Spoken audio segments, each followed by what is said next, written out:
Hello everyone, welcome to tasty leaks. আমি আজকে আপনাদের জন্য নিয়ে চলে এসেছি এমন একটা রেসিপি যেটা বাড়িতে আমরা যতবারই বানাতে যাই সেটা কিছুতেই সফট হয় না, কিন্তু আজকে আমি যে ট্রিকগুলো ফলো করে সেটা বানাবো তাতে এটা গ্রেভি তৈরির পরেও সফট থাকবে। বেশিরভাগ ক্ষেত্রে ভাজার পর যখন সেটা কারি বানানো হয় তখন কিছুতেই সমস্ত মশলা ভেতর পর্যন্ত পৌঁছায় না, কিন্তু এক্ষেত্রে সেটা হবে না। আপনারা নিজেরাই দেখলে বুঝতে পারছেন এটা কতটা সফট হয়েছে রান্না করার পরেও। চলুন তাহলে আজকে সমস্ত ট্রিক সহ আমি আজকে শেয়ার করব এই বর্ষাকালের অতি পরিচিত আর জনপ্রিয় একটা পদ, মাছের ডিমের লাল কষা, যেটা রান্না হওয়ার পরেও প্রতিটা মাছের ডিম একদম সফট থাকবে এবং প্রতিটা মশলা পর্যাপ্ত পরিমাণে মাছের ডিমটার ভেতরে ঢুকবে। চলুন তাহলে দেখে নিই এটা করতে আমাদের কি কি প্রয়োজন।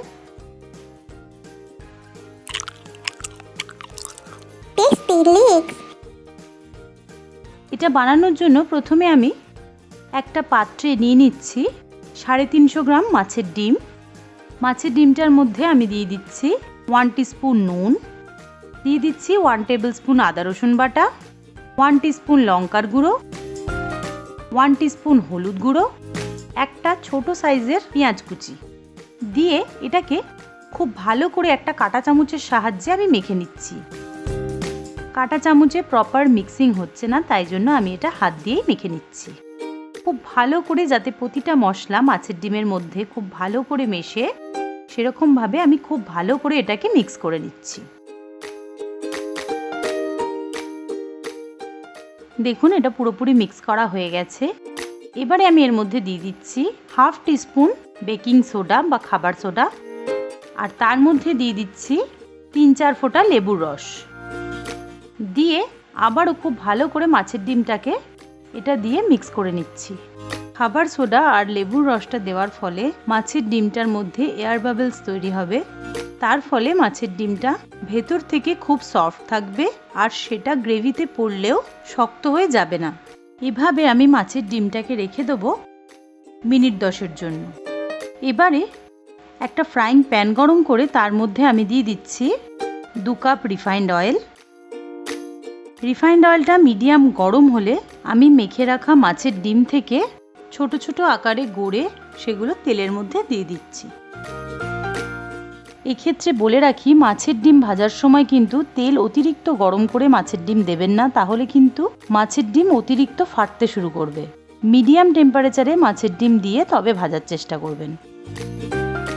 মাছের ডিমগুলো যতক্ষণ ভাজা হচ্ছে ততক্ষণ চলুন আমি কিছু সবজি রেডি করে নিই। এখানে আমি আলু নিয়ে নিয়েছি, আলুগুলোকে বড় বড় কিউব করে কেটে নিচ্ছি। নিয়ে নিচ্ছি 2টো মিডিয়াম সাইজের পেঁয়াজ, পেঁয়াজগুলোকে আমি কুচি করে কেটে নিচ্ছি। চলুন এবার দেখে নিই মাছের ডিমটা কতটা ভাজা হয়েছে। দেখুন মাছের ডিমের একটা দিক ভাজা হয়ে গেছে। এবার আমি মাছের ডিমগুলোকে উল্টে দিচ্ছি। মিডিয়াম ফ্লেমে রেখে আরও একটা সাইড আমি ভেজে নিচ্ছি। দেখুন মাছের ডিমগুলো খুব ভালো করে ভাজা হয়ে গেছে। এবার আমি মাছের ডিমগুলোকে তুলে নিচ্ছি।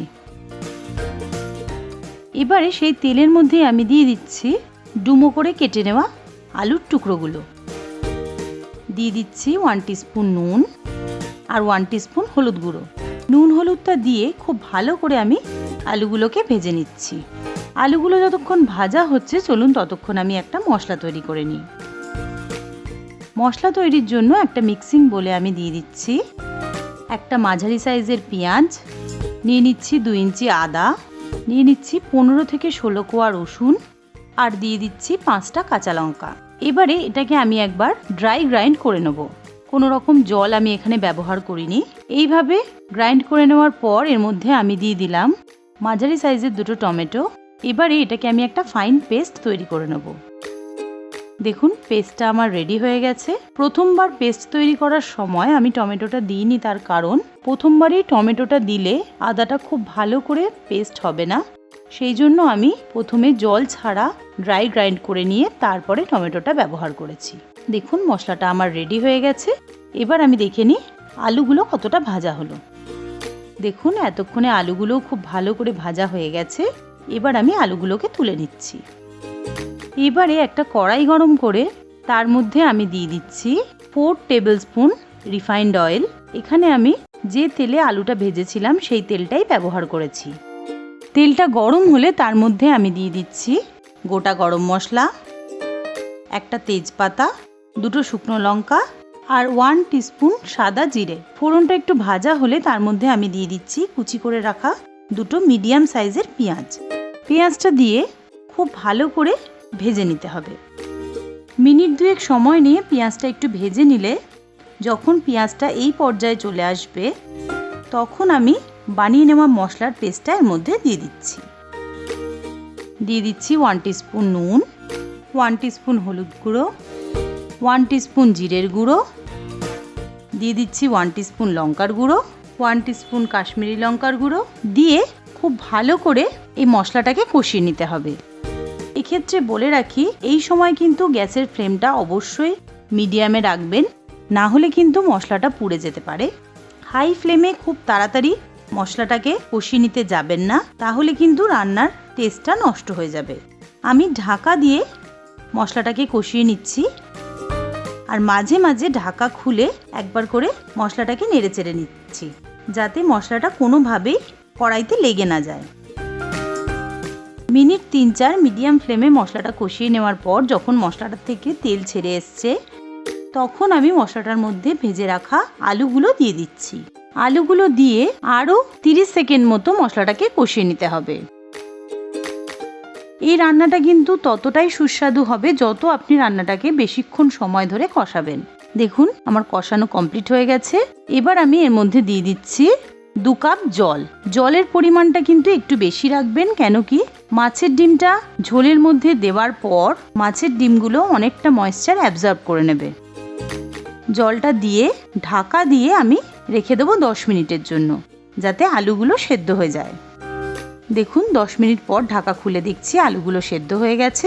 এবারে আমি এর মধ্যে আগে থেকে ভেজে রাখা মাছের ডিমগুলো দিয়ে দিচ্ছি, দিয়ে ঢাকা দিয়ে আমি এটাকে আরও 5 মিনিট রান্না করব।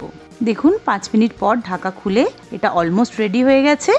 এবারে আমি এর মধ্যে দিয়ে দিচ্ছি 1 টিস্পুন চিনি, দিয়ে দিচ্ছি 1 টিস্পুন গরম মশলার গুঁড়ো, দিয়ে খুব ভালো করে এটাকে মিশিয়ে নিয়ে গ্যাসের ফ্লেমটা অফ করে ঢাকা দিয়ে আমি আরও 15 মিনিটের জন্য এটাকে স্ট্যান্ডিং টাইম দেব। 15 মিনিট পর দেখুন আমি এটাকে সার্ভ করে দিচ্ছি।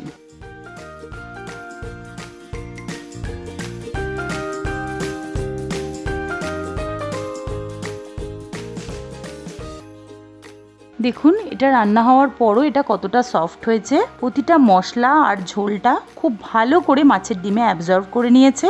আমার এই পুরো রান্নাটা হুবহু কপি করলে আপনারাও একই রকমভাবে মাছের ডিমের লাল কষা বানিয়ে নিতে পারবেন। তাহলে আর দেরি না করে অবশ্যই এই রেসিপিটা বানান আর গরম গরম ভাতের সঙ্গে পরিবেশন করুন। আর আমার চ্যানেলটা ভালো লাগলে অবশ্যই লাইক করবেন, শেয়ার করবেন, সাবস্ক্রাইব করে আমার পাশে থাকবেন।